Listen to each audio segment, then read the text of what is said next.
Hello and welcome back to the Puncher's Chance podcast. In today's episode, we're going to be having a look forward to next weekend's fight involving Canelo Alvarez and Edgar Berlanga. But before that, we're going to be having a look back at Sam Noakes fighting in the York Hall top tier show live on Dazn and talking about some of the issues and influences of the Saudi boxing on the matchmaking market. Now, obviously, boys, it's no secret. I was down in the York Hall on the weekend on the way back from holiday.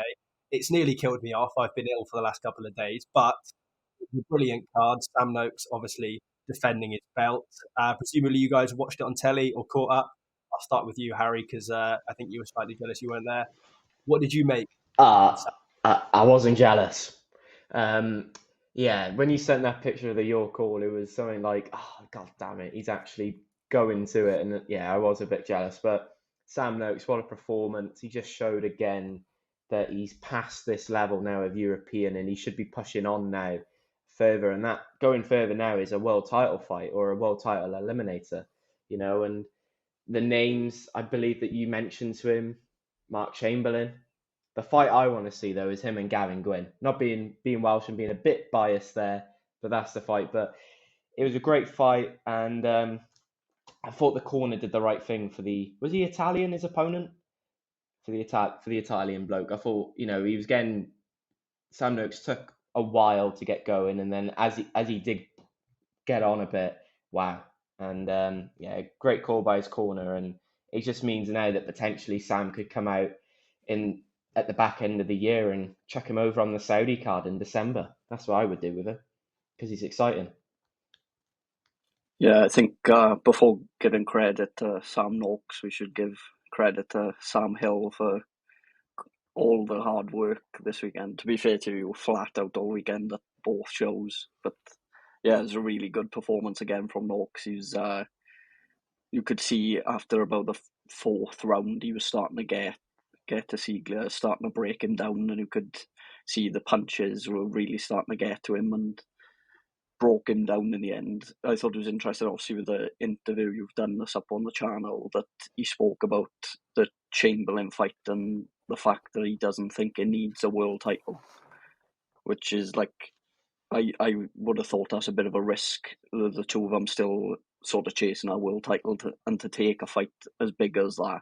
I think the smart play would be for the both of them to go their separate ways first, as we've discussed before, and both get a world title and then try to unify it, because I think if both of them have got a world title, a unification fight between them two in the UK, they could sell it in Saudi, I think, but it'd be great to have them two fighting in the UK against each other. It'd make for a really good fight, I think. Yeah, I think the reason I asked that and the reason I thought it required a world title was because obviously it's a big fight and the money's got to make sense for them to be, willing to take that risk. And that's why I asked, and because I thought, money-wise, it probably requires a world title. But hey, if he's happy to do it for not, then, I'll more than happily watch. I just think, Sam Noakes is a quality fighter, and you can tell those shots when they land, when you're ringside, you almost wince a little bit because you're like, that's going to hurt. That's going to really hurt. And across 12 rounds, to be stood in front of him for that long, I don't know how many people, if anyone, has the minerals to stand in front of him for 12 rounds and keep going. So I think, you've got to employ the Shakur Stevenson, get on your running track and run away. Or you've got to be someone like Mark Chamberlain who can, get him out of there before he gets you out of there. Because we said it, I think, it must have been maybe 6 months ago now, maybe even more, future world champion. And I stand by that statement. I think he definitely is a future world champion. And I think, with the two of them, Frank Warren has two of the most talented people coming out of British boxing at the same weight class together, which is, I'm sure he's buzzing about that. And then, the rest of that card at York Hall, obviously, besides the fact that it's York Hall and that sells an event in itself a little bit, the rest of the card was really good. Masood Abdullah had a really tough fight against the most durable Scottish person I've ever met. God knows how he kept himself in there. And, some of the other boys, obviously, like you pointed out, Harry, there's been some question marks around Queensberry and some of their shows, with it just being kind of prospect versus journeyman, and obviously on paper it was that, but some of those journeymen did turn up to fight. Some of them didn't necessarily turn up to fight, and all in all, it was quite a good card. I don't know what you've caught up on, Ben, or if there was anyone in particular that caught your eye. The only fight I managed to catch as I was making my way back from the torrential rain in Cardiff, I was down there Friday night for the Wales and Turkey game, but Masood, Abdullah, like you said, and George Stewart, thought was a very good fight, probably the fight of the night on the card in terms of what was on there. I thought that Abdullah was really impressive. It's the first time I've really sat down and watched him fully, and I thought he was really good, and he's won the title now, a chance for him to push on in his career. I was looking at possible options going forward for him. I think the next stop for him likely is Nathaniel Collins, who's the British champion, but we've heard certain rumours that he could be an opponent for Welshman Rhys Edwards as well, so there's a few potential matchups that you can make domestically. But yeah, really impressed with Abdullah. Like you said, Stewart was a very tough character. Managed to just about make the final bell. That towel getting thrown in right at the end, I don't know exactly what was going on there. But really good fight, I thought, and credit to both men, really. Yeah, it was credit to both men. For me, you said he was fighting the night. He was fighting the weekend. And yeah, Masood Abdullah, the pace they went at, the pace. And I think I messaged Sam when the fight was on. How warm is it in the York Hall this evening? And he said he was boiling. And, just credit to them. And, Abdullah now, he's won the Commonwealth silver. He's defended that Commonwealth silver. And now he's won the Commonwealth outright. That's the next step now, is the British title. There's also rumours that he's got his eyes on a certain Isaac Lowe, of course, a partner of Tyson Fury's camp. So that could be a hell of a fight. And obviously both men are Queensberry fighters. But yeah, it was a good night of boxing. I did criticise it. But when you do sit down and you do see the future prospects of boxing, it just shows that British boxing is in good hands with who's coming through. And obviously you need these shows to promote those fighters, and they're lucky fighters. Some fighters don't get the opportunity to go on these big TV cards to show their talent early on in their career. You look at Joshua John; he's only been on a big TV stage when he's fighting for a big title, and it's the same with other fighters. So they should all feel lucky. But yeah, it was a good night of boxing, and like Sam said, I was not jealous of him being in York Hall and being in my house watching it, not sweating conkers. The last thing I'd like to say before we move on from this was, to give one other fighter on the card a shout out, Luke McCormack, 2-0 after a knockout win in the second round. After that one, I, without exaggerating here, practically ran back from the press room because I was excited to see him fight, and I just got off chatting to Raven Chapman, and so I was like, I'm going to miss the fight possibly. I managed to get back in time for it, and I walked back into the arena, and I could hear into the hall, and I could hear the shots landing, and I was like, yeah, I need to get ringside quickly because this isn't going to go the 4 rounds. And under the watchful eyes of Ben Davison, he had the support of likes of Lee Wood and Moses and Toma, who know a few things about getting a finish as well. It was a scary performance. He was one of those guys you watch, and I don't know what Ben Davison is teaching them, but he knows how to get a fighter to knock someone out, and McCormack had that. He had that. He showed another level.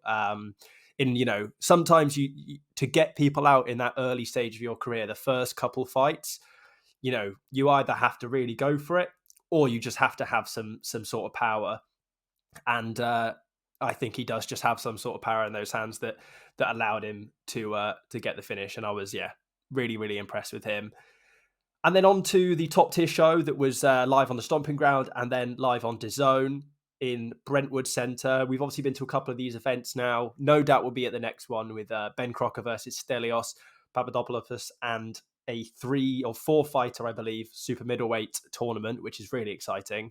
But this one was just, it was, I think, probably the best card that Johnny and Dan have put together so far over in Brentwood Centre.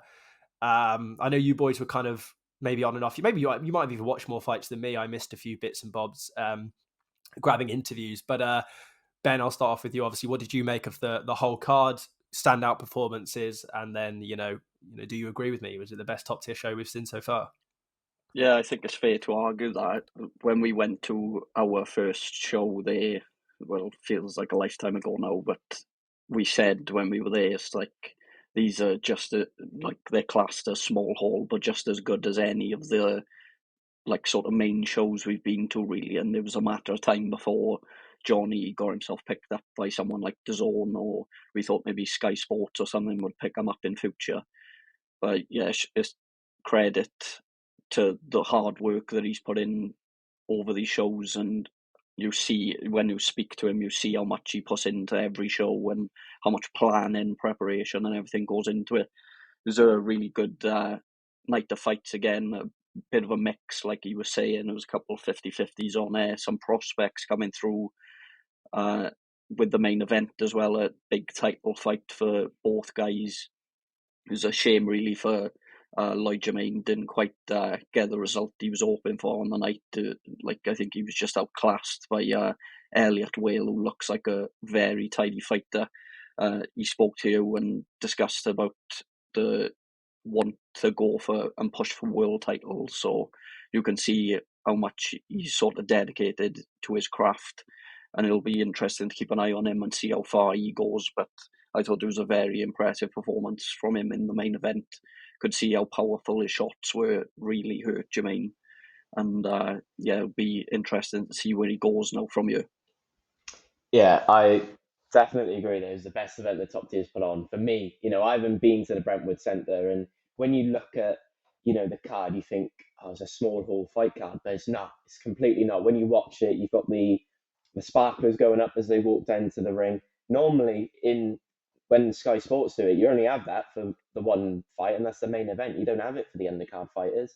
They've had it for the entire night, so fair play to them. But yeah, it was a bit disappointing the way the night ended, obviously with Lloyd losing, but he'll take a lot from that fight, I think, and potentially now he needs to take a step back and potentially just re-look at his career and see what pathway he can go down next. And he said to me he wouldn't mind getting that Conor Walker rematch on. Both men have now lost, so that could be a fight that they could get down on the line. But Elliot Whale, yeah, like you said, he can punch. And the other fight on the card, S.A. Smith, wow. Talk about a guy that can punch. He can punch. And it was a massive upset. I think Johnny said to someone that he didn't, I think he said it to you, Sam, if I'm right. He didn't do no media. He didn't do no promos for the fight. He didn't even know if he was going to turn up. The only way he found out that he was turning up was when he did his check weight on Wednesday. And he just showed how seriously he took the fight. The other guy on the card, Konstantin Ursu, the most serious interview guy I think I've ever seen when Sam was interviewing him. And that was in an all Moldovan clash. And, I think he had a bit too much respect for him, but it was just good to see him back out. And, there was another fight where there was an upset, an all Southampton fight. I can't remember the names of the guys, but it's just a great night of boxing. And with these shows, you have upsets, you have fight of the year contenders, and you have a massive statement performance in the main event. And you've got a prospect in the co-main event that sold a lot of tickets. It was a great night of boxing. Yeah, I mean, that S.A. Smith fight with James Osborne. So James Osborne was on the first ever top tier show that Johnny put on, and he got him back on. And the idea, I think, was for him to, if I'm not mistaken, was to be part of that tournament on the next card. And they brought S.A. Smith as the opponent because S.A. Smith had fought George Liddard last time out, a really quality matchroom prospect. And he put in a reasonably good performance, and so Johnny got him back on. And I was surprised no one else in the media area was asking Johnny questions about him, because for me that was like the standout story of the night. He'd come from Cornwall. He had, I mean this in the nicest way possible, he had two people there to support him, which I think was probably his dad and one other person, and they were screaming behind us like they were 100 Cornishmen behind us. They're giving it his all. And he just put in, the kind of performance you need to put in for the Southern area. And I think it was Oscar from the Stomping Ground went on the stream on DAZN, and he said that these Southern area titles are always phenomenal fights because it's the doorway to success. If you can get that Southern area fight, is it an English title next? Is it a British title next? And for these guys, they're not just fighting for a win. They're not just fighting for that belt. They're fighting for their future. And, with a performance like that, S.A. Smith, earned himself another shot at a higher level, another payday at a higher level. And really, you couldn't have asked any more from him on that night. And like you said, Lely Buttigieg, the another matchroom prospect. I really like that these matchroom prospects are getting on this top tier show. It's, they show their level. They are quite noticeably a level above, not by a million miles, but you can tell they've got some real quality about them. And obviously the media and the fans that come with it as well. So yeah, a brilliant show. And obviously, if you haven't already seen on the channel, I had a chat with Johnny Fisher. He talking about his bicep injury.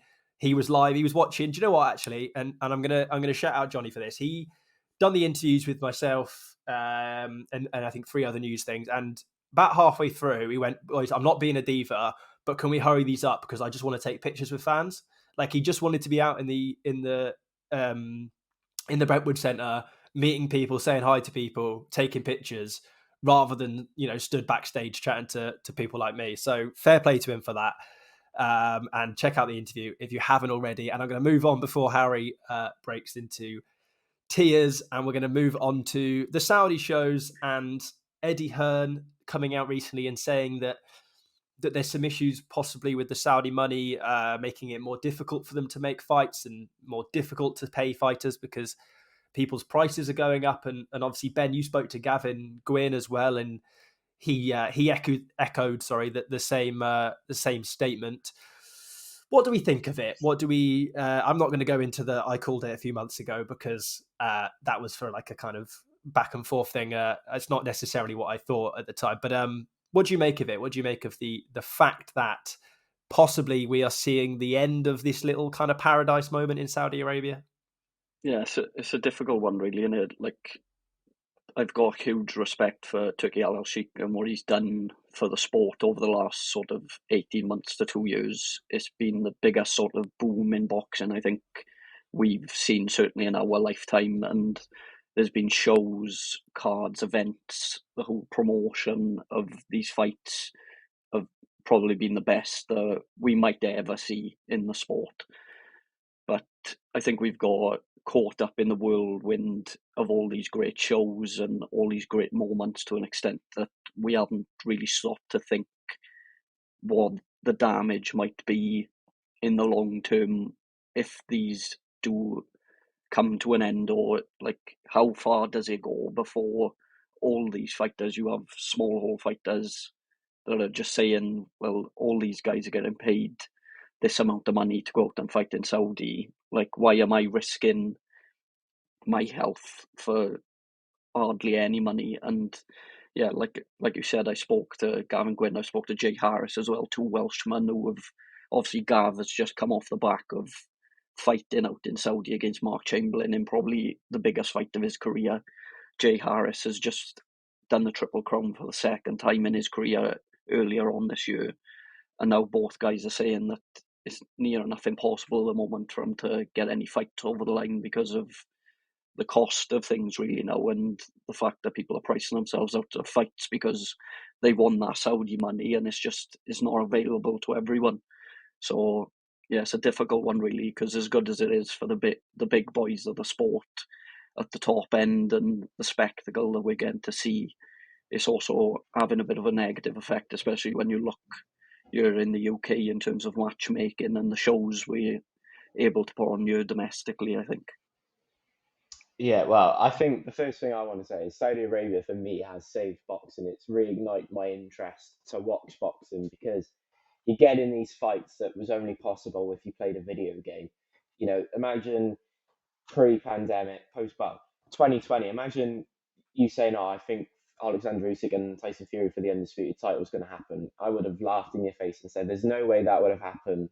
But then Turki Alalshikh came along and said, "I'm going to run boxing for a while. I'm going to pay you whatever you want for the fans." He's doing it for the fans. I think is the most important thing. But the thing is, when you do it for the top of the sport, fighters beneath them, just beneath them,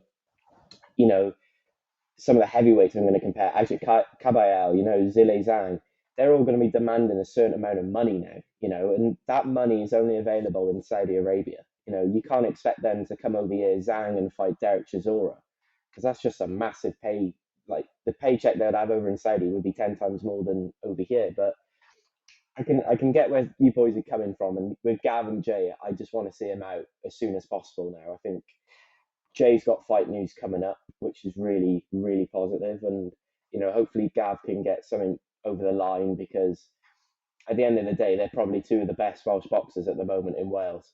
And like you said, he's did the Triple Crown, Jay. Even if he gets a rematch with Conor Butler, that was a potential fight of the year. The last time they met up in Liverpool in the Olympia, and even if that happens again, I wouldn't be against it. But yeah, I think the fighters, some fighters demand more than others, and I think the one example of that is Chris Eubank Jr., ain't it? But it is what it is, ain't it? At the end of the day, it's a prize sport. You're only in boxing. If I was a boxer, I would only be in it. You want to be in boxing for a short career. That's all you want. You want to be in there for a short period of time where you can make as much money as possible. Boxing shouldn't be a career where you start at 20 and finish at 35. 15 years again, absolutely getting your head punched in. I don't think that's the wisest route. So yeah, I don't think something needs to change, but I think fighters need to start looking at themselves and start thinking, well, am I really worth this much that I'm asking for? Yeah, I mean, I echo everything you guys say, obviously positively towards Saudi Arabia, and I think they've given us some of the fights, some of the moments, some of the memories, some of the let's not forget that we started this podcast about the same time as the sort of Saudi market was booming, and I think we wouldn't have had half the fights we've had to talk about, and there's a chance that we might not still be going now, because there might not have been the content to cover. So to a degree, I think we were very fortunate that we came up through it with that time. But also, I do think that, and I want to say, I think Turki Alalshikh's intentions were pure. I don't think he went in to go, I'm going to ruin the boxing market for the sort of middle ground. They went in with two aims: to obviously boost the marketing to Saudi Arabia and have that as the home of sport and stuff, like as we know they're trying to do, and obviously put on the fights that the fans want. And he's done that. He's put on the fights that the fans want, and he's done the some brilliant marketing for Saudi Arabia. But I think the only thing that worries me is whether there's nothing to show for it in a year, 2 years, 5 years. If Saudi Arabia's influence in boxing and their situation in boxing doesn't last, what will we have to show for it other than fights? And I don't necessarily think this is the answer, but I know Rick Ramos, for example, has been calling for Turki Alalshikh to set up this boxing league somewhere similar to the model of the UFC, so that at the very least, if they do choose to exit the sport, then they have a legacy to show for it. I don't know what the answer is, but I certainly think it would be a shame for all this great work to happen, and then for in 10, 15, 20 years time to have no sort of noticeable, there's nothing to show for the fact that it was ever there. But yeah, I think it's something that will sort itself out as well, because boxers know they need to fight, boxers know they need the money, and not everyone can fight in Saudi Arabia. And obviously some fighters we see are built for Saudi Arabia, the likes of Ben Whittaker, the likes of Mark Chamberlain, fighters like this that you look at them and you go, yes, that makes complete sense. You're a knockout specialist, or you're an entertainer. You belong on the big shows. But some fighters, that's not for them, and they will still need paying. So I think it might level itself out a little bit in time. If even if the Saudi Arabian and Turki Alalshikh continue making fights at this rate, I do think it could sort itself out. But hopefully it does so sooner rather than later, so that fighters like Gavin and Jay don't have to retire early, or retire, or have some financial issues because they can't afford to live. And Harry, you mentioned boxing's a short career, 15 years, 20 to 35. Try 16 years and 65 fights. Your 66th fight next weekend, Canelo Alvarez versus Edgar Berlanga. That is utterly obscene. People talk about 50-0 Floyd Mayweather, but 61-2-2 is a phenomenal record. That's a record that belongs in like 1940s, when the records were like that. And it's an unbelievable card, top to bottom, really. So What do you make of it, Harry? Do you think Canelo needs to be hanging up the gloves based off of your thing, or are you happy to see him keep fighting and happy to see big fights and big cards like this? Well, first and foremost, what a transition that was from you there, Sam. Fair play. How long did that take you to practice? No, listen, it's great to see Canelo back in the ring again. Obviously, last time out against Munguia, he looked good. And up against Edgar Berlanga, Puerto Rico against Mexico this weekend. And it's not only that he's up against this weekend, he's up against the UFC's UFC Noche event, I think, at the Sphere.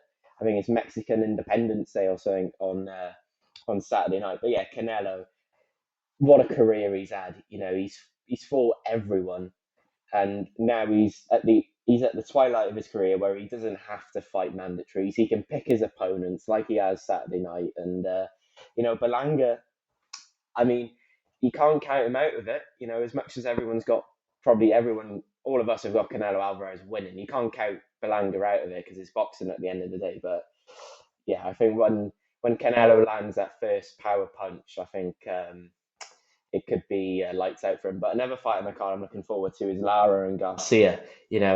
Depending on which Garcia turns up, it could be a hell of a fight. That could be, and you just don't know what you're going to get with Lara as well. But I think as well, Caleb Plant's on there, Rolly Romero.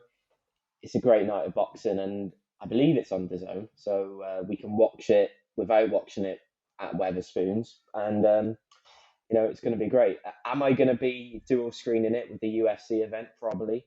And it'll be interesting to see how much that UFC event will affect the pay-per-view buys of Canelo Alvarez. But I'm assuming there's going to be a massive crowd there because Canelo Alvarez, wherever he goes, the Mexicans follow him, don't they? They come in their numbers to support their own. And, there could be an argument coming out after Saturday night with Canelo Alvarez being in the top 5 pound for pound.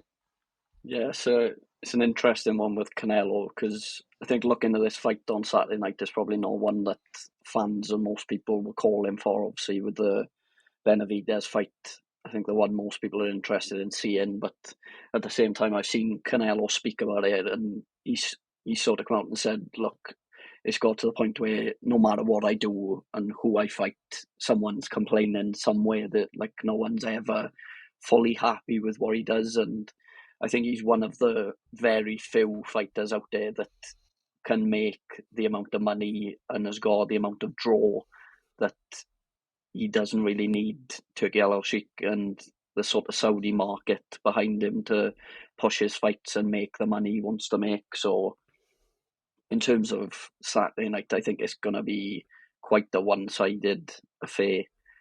I think Canelo will win quite convincingly, but yeah, there's still plenty of options. I don't know how many more fights we'll see of Canelo, so you really want to enjoy him whilst he's still in the ring, still in action. But I don't know where he goes after this, whether that Benavidez fight will be the one that's next, or I've seen obviously Chris Eubank Jr., he was speaking to Steve Bunce and saying that he wanted the fight next May.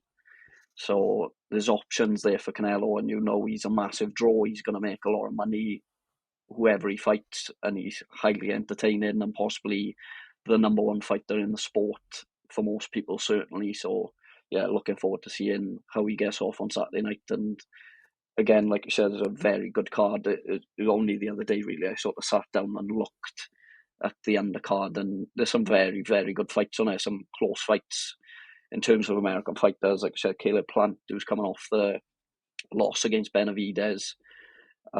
You've got the Lara and Garcia fight. Both fighters are fought at the top level. With Lara, he took Canelo to a split decision, and Garcia's lost, like the losses on his record, come against some of the best fighters in America, like Errol Spence and Keith Thurman.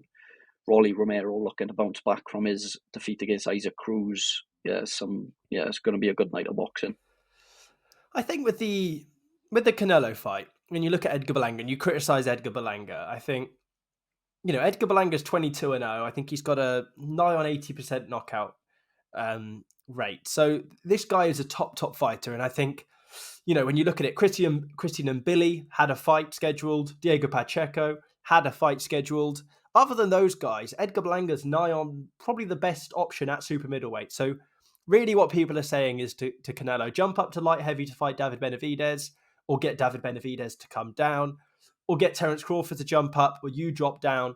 So if we're talking a fight at super middleweight, I don't think he could have done much better, if better at all, than Edgar Berlanga for tonight, for this date, for fighting. So I think to give Canelo, to criticize Canelo for fighting a 22-0, 80% knockout fighter, it shows what level Canelo is at. You know, he's done it against he's fought Mayweather, he's fought Pacquiao, he's fought Bivol, he's fought all the best in the world. So to say to him, "Oh, you're ducking," you know, a light heavyweight or a welterweight, seems a bit silly to me. But like you boys have said, an unbelievable card, an unbelievable show, and I think what you mentioned, Harry, about the pay-per-view buys and the UFC, but interestingly, I think the UFC have had to lower their ticket prices quite a lot. So I'm not obviously saying, "Oh, boxing's better, they beat them." I think they've kind of had an effect on one another. You know, the boxing's affected some of the UFC. You know, there are boxing fans that would go and see the UFC if the boxing wasn't on, and vice versa. So it'll be interesting. It'll be an exciting night. Sunday's going to be a busy day to catch up on fights, ready for next week. Not only for us, but obviously if you want to watch the UFC as well, or it's another kind of stay up and get no sleep kind of night. But like you say, brilliant card, and a brilliant, exciting card to get back on the Boxing News app for the predictions. We didn't do it last week because I forgot to say on Friday when I got back in the country to do our official predictions. So we'll just call it a draw this week. But we'll get up the Boxing News app for the Canelo versus Berlanga fight predictions. I don't actually know all the fights that are going to be on here. It might be quite a big one. We'll have to There's quite a have lot. a look. There's quite a lot. Fair play. So this might take a little while, but don't click off if you're listening, because this is obviously the most exciting part of the week. So I don't know why you would possibly think about it. Let's talk about that main event a bit more. You know, Berlanga, he's a lot naturally bigger than Canelo Alvarez. You know, we're trying to make it non-biased that we're all going to pick Canelo in a minute, but Berlanga is naturally bigger. But I just feel like Canelo's just going to take his time, work him out, and then potentially get his first stoppage after that. What was it? Caleb Plant was his last stoppage in 21. So that's what I can see. But yeah, Berlanga, he's going to cause him some problems. You know, I think fight week's going to be interesting. And I think potentially the fight could be won. You know, is the mind games going to affect Canelo Alvarez? No. You know, we know that's not going to happen, but it's going to be interesting. You know, it's probably the first Canelo Alvarez fight where I've not been really excited to see it, because I really thought Munguia in his last fight did have an opportunity, because I thought he was catching him at the right time. But Canelo Alvarez seems to be building momentum now, and like you said, potentially facing Chris Eubank Jr. next year, which I do not see happening. But yeah, listen, it's going to be a great night. You know, when Canelo Alvarez fights, everyone tunes in because it's Canelo Alvarez. I think the Eubank Jr. fight is more likely than the Benavidez fight, though. I can't see Canelo. I don't think the Benavidez fight happens because I can't see Canelo the last time he stepped up to light heavyweight against Bivol, he got beat, and I can't see him stepping up this time. And in terms of Saturday night, as good as Berlanga is as a fighter, the boxing IQ of the two of them, I think, is just at a different level. So I think it'll be a comfortable night for Canelo. I think what people forget about Canelo is Canelo's a welterweight. Canelo was never, ever a middleweight. He came through as a welterweight. He moved up to super welterweight. He moved up to middleweight. He moved up to super middleweight. And then he moved up to light heavyweight to fight arguably one of the pound for pound best in the world. Definitely top two light heavyweights. And we'll find out at some point soon whether he's the best or not. That is unbelievable. You can't imagine many fighters doing that at all. Starting off at welterweight and fighting one of the pound for pound best at light heavyweight. So, you know, to say jump up again and fight David Benavidez, you know, a guy with some pretty heavy hands at light heavyweight, he doesn't have to. The guy's not really even a super middleweight. Maybe he is these days, but he's not a big guy in terms of he's a little bit shorter. So to ask him to move up to light heavy is possibly a step too far again. On to the predictions. Rolly Romero versus Manuel. I'm going to go James rather than James because I because I like to do that. But for this one, I think it's a comeback fight for Romero. I think it's to keep him in contention. I don't think it should, on paper, trouble him too much. So I'm going to go for a Rolly Romero knockout. What about you, Harry? I agree. Yeah, he needs to make a statement in this fight, obviously coming off that loss. So yeah, a knockout win for me in the later rounds. Yeah, I've gone different to you too, but Romero points decision I've gone for. I never like it when Ben goes different, because that's why he wins. That's why he wins. To be fair, I think most people, you can see now on the predictions the percentage of what people have chosen, which I don't know whether I like it or not, because it sort of gives away to most people what they should choose. But it's quite close for Romero between knockout and decision, but I'm edging towards decision, I think. Fair enough. And then Stephen Fulton, Carlos Castro, featherweight 10-rounder. Ben, what are you going for this one? I'm going to go, I think, for maybe a bit of a shock, but I'm going to go for Castro decision. Fair enough. Thing is, it's not a huge shock. It is a reasonably close fight. I've gone different. I've gone for a Fulton decision, but on paper and style-wise, it is going to be a difficult fight for either fighter.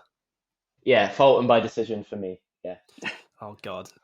I just know how tough these Mexican fighters are, and they can pull off the upset every now and again. So not that it'd necessarily be an upset, because Castro was 30.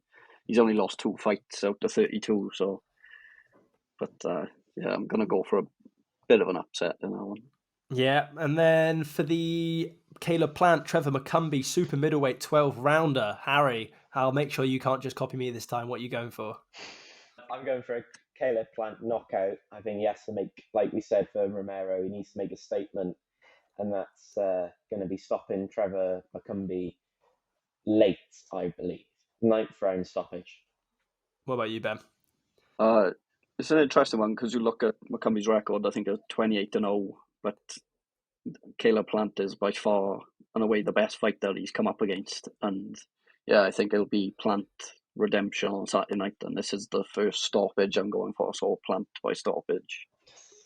Now, Ben agreed with me. That's a good sign. I've actually gone different for this one. I've gone for a Plant points decision. I think this is going to be one of those ones where a fighter, that hasn't necessarily had that big a fight in their career. This is their first big fight of their career, and it's almost like a world title fight for them, and they really fight with their heart. So I think it's going to be a really tough job to get him out of there, and I think he's going to hold on. I think he's going to be able to survive out that one. And then Erislandy Lara versus Danny Garcia, middleweight 12-rounder. It's an interesting clash. It's a tough fight, but I'm going to go for a Lara. I'm going to go for a Lara knockout, actually. I think having a look on the things, Lara's got a significantly longer range, and I think he's going to use that to his advantage. Cuban fighters, they're not known for their knockouts. They're quite technical, but I back him for it. Going with all the stats there, yeah. I like I said earlier, like 2 of them have faced some very good opponents, but the thing that just tipped it over the edge for me was the fact that Lara's taken Canelo to a split decision, which shows that to do that you've got to be a very tidy fighter, and like you said, the Cubans are very technically skilled, and I think he'll pick up a decision win on Saturday night. I think it's all about what Danny Garcia turns up, and if he doesn't turn up, I believe that Lara will win by knockout. So I think for the second consecutive fight, me and Sam have agreed on almost every fight on this card. But I'm sure we're all going to go different on this main event. I think we might go the same person, but there is still a chance we go different way. Ben, we'll start off with you. Canelo Alvarez, Edgar Berlanga, super middleweight 12-rounder. What's the prediction? I think Canelo stops him within 8 rounds. Fair enough. What about you, Harry? I think Canelo is going to be too much for Berlanga. As much as I do like Berlanga, I'm going to enjoy this fight week with the confidence that he's got, and obviously Eddie Hearn selling him like he hasn't been friends with Canelo for many years. But yeah, Canelo is going to feel him out for 4 rounds, and then he's going to put it on him and stop him in the 6th. Fair enough. I've gone for a points decision on this one. I think Canelo. I don't know if Canelo has that kind of. I'm going to turn up the pace and I'm going to finish you mentality anymore. I think he's happy to break people down, beat people, be defensive first, and just win fights quite comfortably. Obviously, he's got power. Let's not pretend that. As we saw, with a brilliant shot against Jaime Munguia, but he didn't then after that knockdown, turn up the pace and really stick it on him and try and get him out of there, because I don't think he needs to. And I think with big hitters like Berlanga and Munguia, that almost plays into their game plan a little bit. If you can just let your eye off the ball for just a second, then that's their opportunity to get you out of there. So I think we're just going to see a safe, confident points decision from Canelo. But like you say, boys, it's pretty easy, pretty likely that he could get the knockout as well, because he's fucking Canelo Alvarez. You know what I mean? It's exciting times. Big fight weekend this weekend. Next week there's this tiny little fight happening in this small hall. I think it's Wembley Stadium, I think it's called. We won't be going to that one. We're not. We're too important for that. But I'm sure we'll be watching it online. We might have some bigger plans for that, but we'll let you guys know in due course if we do. So definitely tune in next weekend for a podcast. Hopefully back in the studio again. I don't want to make any promises because you never know. But hopefully back in the studio.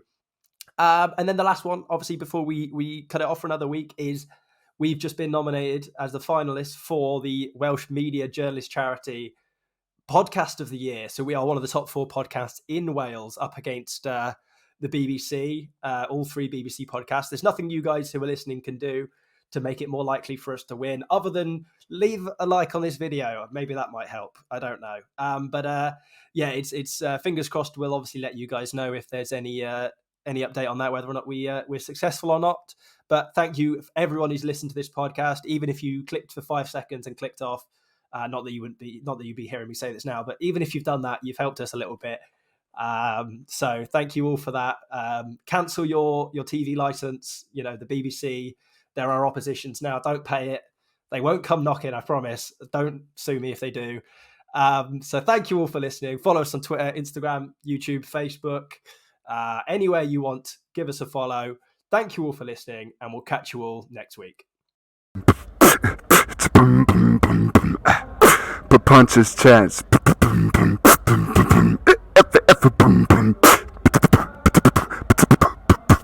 Punches chance podcast.